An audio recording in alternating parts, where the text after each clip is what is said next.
El río Nalón es un río asturiano que nace en el puerto de Tarno y desemboca entre San Esteban de Pravia y San Juan de la Arena, formando la ría de Pravia. Su longitud, considerando también la ría de Pravia, es de 153 kilómetros.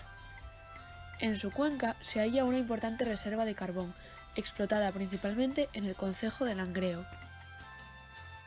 Aunque su caudal medio es de 55,18 metros cúbicos por segundo, se alcanzan máximos y mínimos anuales de 1.250 y 3,4 metros cúbicos por segundo respectivamente.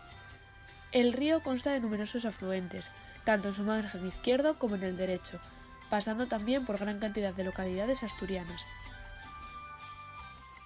Los cambios que impuso el carbón en la sociedad asturiana fueron profundos. En lo territorial, las zonas agrícolas dieron paso en cierta medida a tramas urbanas.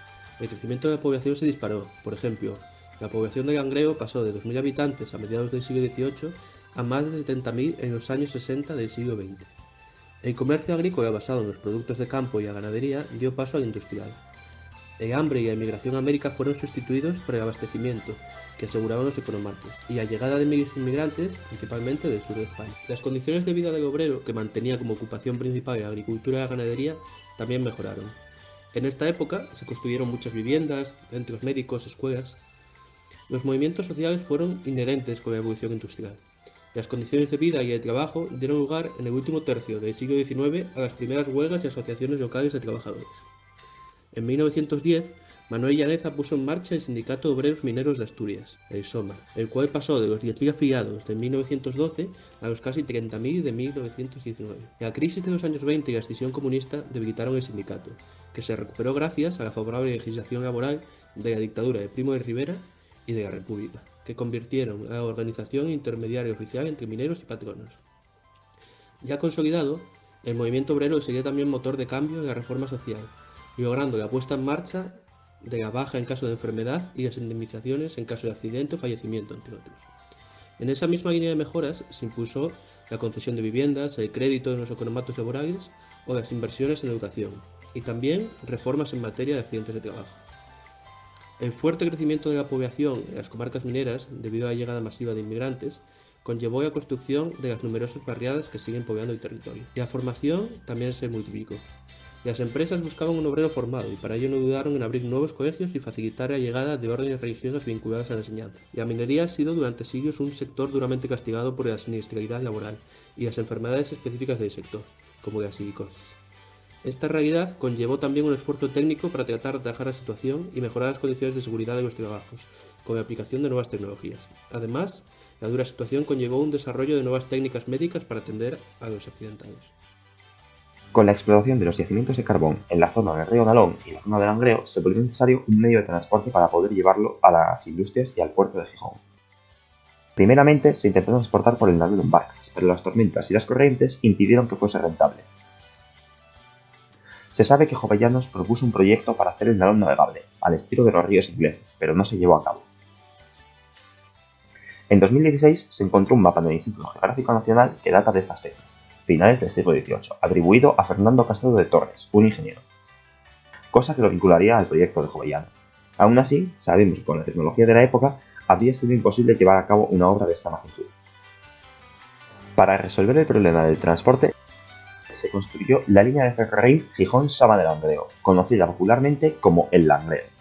Es tal su repercusión en la industrialización asturiana que su inauguración puede ser considerada como el inicio de la misma. Fue inaugurada en agosto de 1852. Por motivos de deudas se incorporará a la CEPE cuando se crea esta, en 1965. En los primeros años desde la construcción de la línea ferroviaria, el precio del carbón se incrementaba tanto por las tarifas del ferrocarril como por las malas condiciones del puerto de Gijón. Por esto, los representantes de las principales compañías de minas, como por ejemplo Duro Felguera, pidieron al Estado que interviniese para proteger sus intereses, para lograr así reducir las tasas del transporte en tren. Esta protección no fue obtenida, pero sí se produjo una rebaja del arancel. La producción de carbón aumentaría a sus máximos con la construcción de otras líneas internas en Asturias, que conectaban con el eje ferroviario central. Estas muchas veces eran financiadas por las empresas particulares, que junto con la inversión estatal lograron convertir a Asturias en el centro de la exportación española de carbón.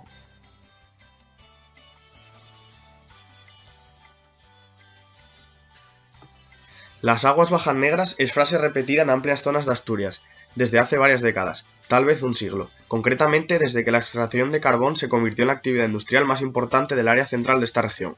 Es en la zona central asturiana, la cuenca del Carbón de Ulla, donde la minería del carbón ha tenido desde el siglo pasado una gran incidencia, pudiendo considerarse como el motor que inició y propició la industrialización, no solo de esta zona, sino de toda la región. Existen dos características particulares de la polución originada por esta actividad industrial en nuestra región. Una es el diferente grado de contaminación de los ríos de las cuencas carboníferas, que en el caso de la cuenca central del Nalón es máxima. Y la otra se refiere al tipo de efluente, abundante y aparatosa materia salida en suspensión, pero de escasa materia contaminante en solución. En la cuenca central, la cuenca de las minas de Ulla, se vierten anualmente a los ríos unos 65 millones de metros cúbicos de agua como consecuencia de la actividad minera. Es en los lavaderos de carbón donde se producen de modo prácticamente exclusivo la contaminación de las aguas, pues los vertidos procedentes del drenaje de los pozos de mina, muy considerables en volumen, no arrastran contaminantes importantes, dado su carácter alcalino, la carencia de metales pesados y un bajo contenido de sólidos en suspensión si se compara con el de los vertidos de las plantas de tratamiento. Los materiales contaminantes más importantes que llevan los vertidos de los lavaderos son los sólidos en suspensión, que hacen negras las aguas y que dificultan o matan la vida en los ríos, aguas abajo de los puntos de vertido. A pesar de los diferentes métodos para solucionar estos problemas, no serán dentro de unas décadas cuando se empiecen a poner en marcha para conseguir la descontaminación del río Nalón. A finales del siglo XVIII comienzan a conocerse de forma científica las propiedades del carbón de Ulla de estos valles. La explotación sistemática no llegaría hasta el siglo XIX, con diversas leyes estatales y políticas encaminadas a tal fin. A mediados de 1848 se pone en marcha el alto horno de la Asturian Mining Company y unos años más tarde se funda la fábrica de La Felguera, incrementando la explotación de carbón y las industrias secundarias. En 1854 se inaugura el ferrocarril de Langreo, tercero de la península, que 2 años más tarde unió la cuenca del Nalón con el puerto de Gijón. A lo largo de todo el siglo XIX nacieron numerosas empresas mineras, muchas de ellas con capital extranjero. Durante la Primera Guerra Mundial fue muy significativo el incremento de las toneladas extraídas de estos valles, que significaba la mayor parte del carbón que se explotaba en toda España. Fue en este momento cuando se abandonan las explotaciones de alta montaña y se comienzan a profundizar los pozos verticales, que dan lugar en el paisaje a la reconocida silueta del Castillete. Algunas de estas minas, como María Luisa o el Candín, superan los 600 metros de profundidad desde la superficie. La situación se sostuvo gracias a las políticas proteccionistas de Primo de Rivera, la Segunda República, la Segunda Guerra Mundial y la autarquía franquista, que la conformaron como la zona de mayor producción mineral de España. Durante más de un siglo, miles de familias procedentes del resto de España se asentaron en las cuencas mineras asturianas, con especial relevancia las oleadas de inmigrantes llegados en los años 40 y 50.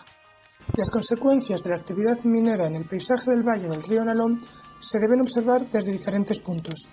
Por ejemplo, respecto al desarrollo industrial de la zona, este se caracterizó por distintos aspectos, como un crecimiento de una gran masa obrera, un desarrollo urbano con una gran importancia en zonas como La Felguera, Sama o El Entrego, y el desarrollo de escuelas de, por ejemplo, carácter religioso, aunque también las había de ámbito público e incluso de ámbito empresarial, como las escuelas de capataces o la de oficios. Esta actividad minera conllevó una mayor presencia de espacios residenciales urbanos, cuyo modelo por excelencia es el de las barriadas obreras en forma de cuartel, donde su función básicamente era la de residencia, debido a una clara carencia de equipamientos que, en el mejor de los casos, se fueron añadiendo con posterioridad.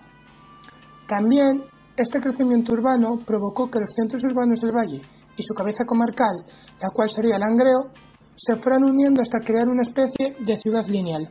Y respecto al ferrocarril, sus consecuencias en el paisaje son principalmente relacionadas con su patrimonio, ya que cada vez es puesto más en valor la importancia creada por sus estaciones, sus almacenes y sus viviendas de promoción empresarial, ya que en algunos casos incluso siguen en funcionamiento.